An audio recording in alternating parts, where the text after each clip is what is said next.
জয়নগর লোকসভা কেন্দ্র নিয়ে যখন আলোচনা শুরু করছি, তৃণমূল কংগ্রেস এর সংগঠন সত্যি খুব ভালো এই মুহূর্তে। দেখো, বারবার যেটা দক্ষিণ 24 পরগনা নিয়ে আলোচনার মধ্যে যখন আমরা আছি, আমাদের এটা বুঝতে হবে যে অভিষেক ব্যানার্জি তার সম্পূর্ণ শক্তি দিয়ে এখানে নির্বাচনটা করাবে, কারণ দক্ষিণ 24 পরগনার প্রত্যেকটা আসন অভিষেক ব্যানার্জি চাইবে যে তৃণমূল কংগ্রেসের পক্ষে যাতে যায়।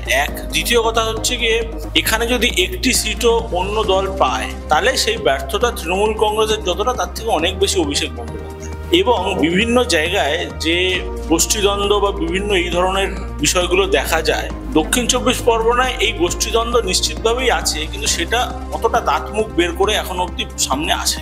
তো জয়নগর যে লোকসভা, সেই লোকসভা একটা সময় যেটা আমরা বারবার আলোচনা মধ্যে উঠে আসে যে এক সময় বামেদের গাড়ি ছিল, কিন্তু এখন আর বামেদের কোনো সেই অর্থে সংগঠন প্রায় নেই বললেই চলে। শতাংশের বিচারে এখানে তৃণমূল কংগ্রেসের প্রার্থী এগিয়ে আছে।